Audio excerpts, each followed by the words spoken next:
So yesterday we had talked about how to graph ellipses, and today we're going to go and look at some characteristics of these ellipses, and then from that write an equation from this information. So what we're going to want to do though is probably draw a picture of what's going on, because that will help us determine if this is a vertical or horizontal ellipse. So our first one, it says the foci are at plus or minus 5 comma 0. 6, 7, 1, 2, 7, 1, 2, 3, 4, 5, 6, 1, 2. So what that means is that I have one foci at positive 5 comma 0, 1, 2, 3, 4, 5, 1, 2, 3, 4, 5. And we know that the center of the ellipse is halfway between the foci and the vertices and the co-vertices. So that means the center has to be right here, and the foci are always on the major axis. So because the foci are going horizontally, then we know this is a horizontal ellipse. So horizontal. We also know that the major axis is 12 units long, and 2a is equal to that length, which is 12. So our a value is 6. Now, to have our equation of an ellipse, remember it is x minus h squared over a squared plus y minus k squared over b squared equals 1. So we need to get this b value. We have everything else. We have our a value. Our h and k is 0, 0. So now we just need to get that b value. Actually, we don't even need b. We just need b squared. We have a, which we can use to get a squared. We need b squared now. Well, we also know that the c value is the distance between the center and the foci. So our c value is equal to 5, because it's 5 units from the center to each foci. And we also know that this relationship is true, that c squared equals a squared minus b squared. Well, we know what c is. C is 5, so c squared is 25, equals a squared, which is 6 squared or 36, minus b squared. All right, then we can solve this. Subtract 36 from both sides. Negative 11 equals negative b squared. So if negative 11 equals negative b squared, then that means 11 is equal to positive b squared. Right, so now I have all of the information that I need to write the equation. We don't need to know what b is. We just need to know b squared. So we have x minus 0 squared over 36. Again, we know it's going to go under, the bigger number goes under the axis that is major. So this one, major axis was horizontal, so the bigger number goes under the x squared. We have y minus 0 squared over 11 equals 1. Well, we don't need the minus zeros, so our ellipse will have an equation like that. X squared plus y squared is, x squared over 36 plus y squared over 11 equals 1. So that picture really helped us determine the orientation and what values we needed. So now letter B, I'm going to start by drawing a grid. 1, 2, 3, 4, 5, 6, 7. 1, 2, 3, 4, 5, 6, 7. 4, 5, 6, 7. And we know the center, this time, is at 2, 3. So that's our H and K. So we have that already. So 2, 1, 2, and 3, 1, 2, 3. So that's our center. Then a vertex is at 2, 7. So if I go up 7, so 1, 2, 3, 4, 5, 6, 7, there's a vertex, and the focus, or a focus, is at 2, 6. So that tells you this is a vertical ellipse because our center, focus, and vertex all line vertically. So vertical, we have our H and K. We can count from the center to the vertex, and that gives us our A values. So 1, 2, 3, 4, 5. All right, so nope.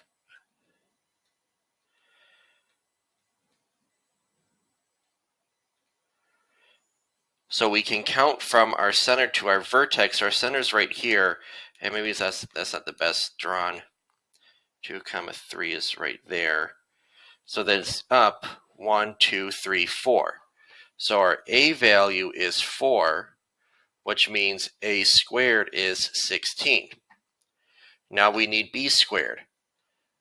So we're going to do the same thing we did last time. We're going to count and get our C value. So 1, 2, 3.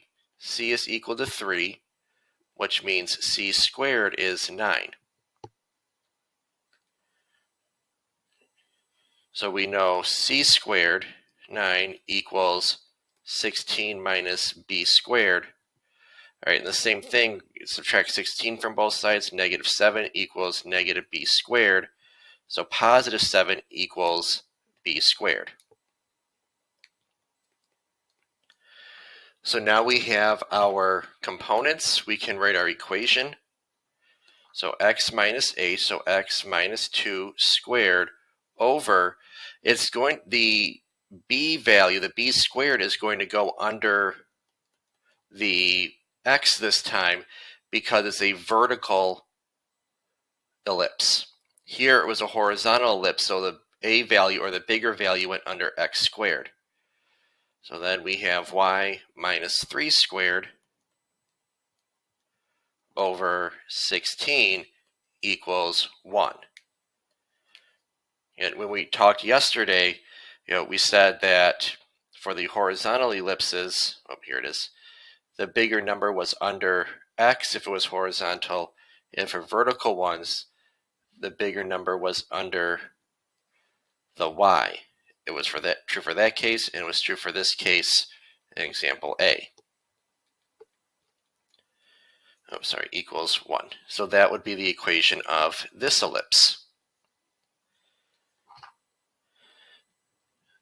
All right, now letter C, we have the vertices, and we have a point that the ellipse passes through. So this is an x, y point. Okay, so now let's draw this. We're going to think a little bit differently about this one. Label start putting our tick marks down.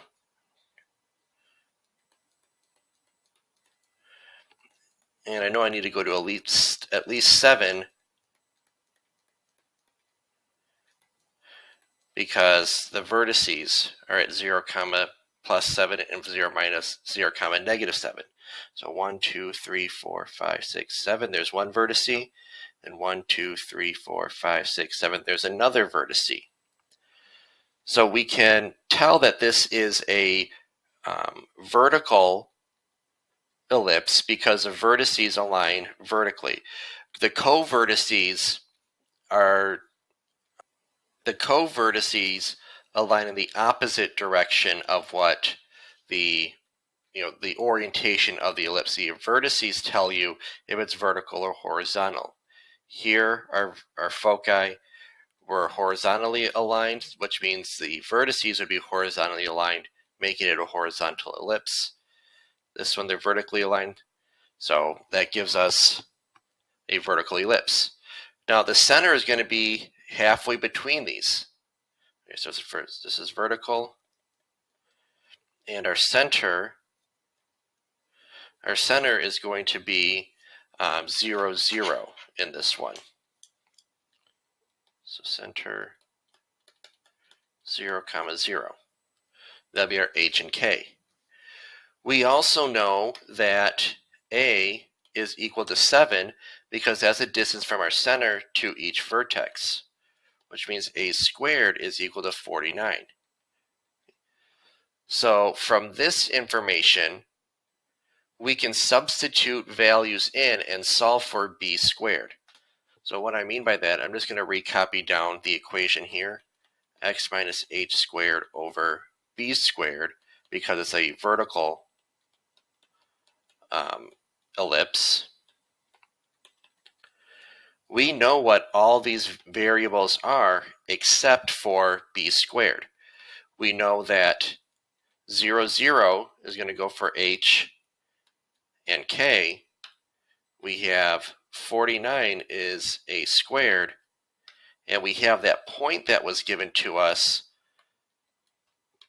3, 1. So we can substitute all of that in and solve for B squared. Well, since it is centered at 0, 0, is going to be the x value, which is 3 minus 0 squared over B squared, plus the y value is 1 plus 0 squared over 49 equals 1. So then we'll solve this. We get 9 over B squared equals 1 over 49 equals, and I'm going to rewrite 1 as 49 over 49, because now when I subtract, this should be a plus sign, sorry. So now when we subtract 1 over 49 from both sides, is going to give us 9 over B squared equals 48 over 49. And now we can cross multiply. So when we cross multiply, we get 48b squared is equal to 9 times 49 is 441. Divide both sides by 48, b squared is equal to 441 over 48, which reduces to 147 over 16. So that's our b squared value.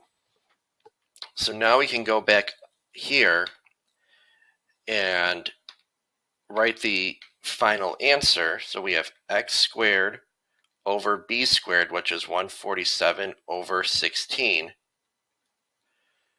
plus y squared over 49 equals 1. So we just substituted back in our h and k, which were 0, and our a squared and b squared. Now you don't have to leave it like this. You can change it to multiplying by the reciprocal. So you could have it that way, or 16x squared over 147 plus y squared over 49 equals 1. Either one is okay. Generally, you would say, well, I thought we're not supposed to have fractions within a fraction. Yes, that's true, but also for ellipses, we talked about how the number in front of x squared and y squared should be 1. Well, that's not in the pink answer. So this is kind of just a weird problem where you can have it written both ways, because both ways are not as perfect as we would like. All right, now our last problem here, we have the vertices and the eccentricity. So that's going to make things a little bit different. So our vertices are at, let me draw this down here because we got to go up to 9.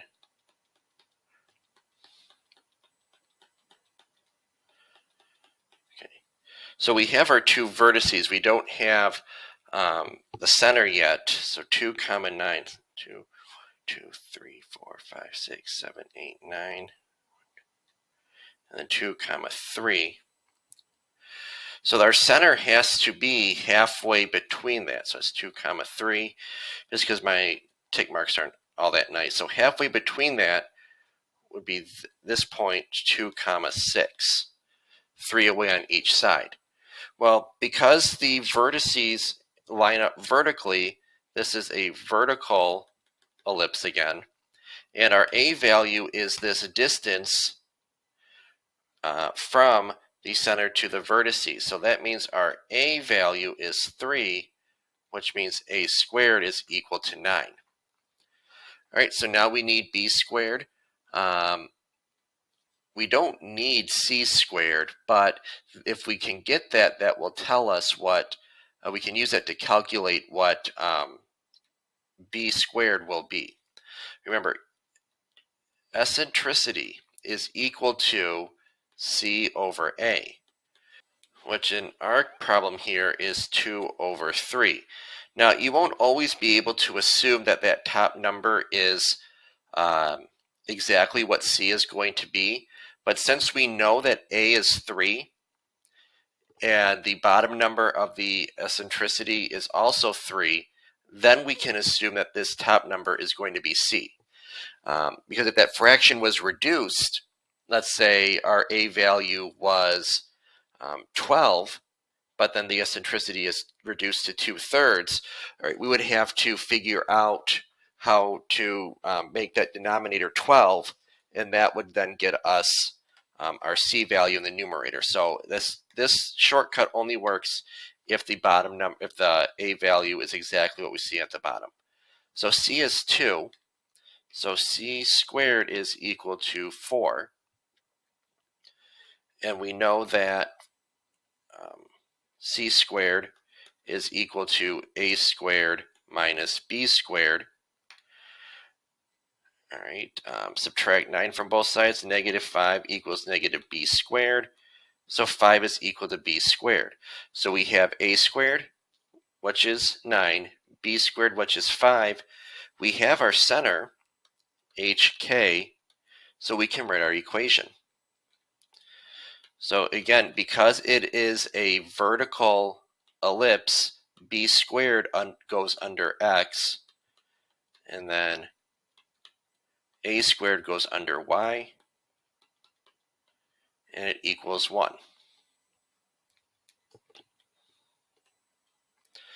All right, so that would be the equation of our ellipse.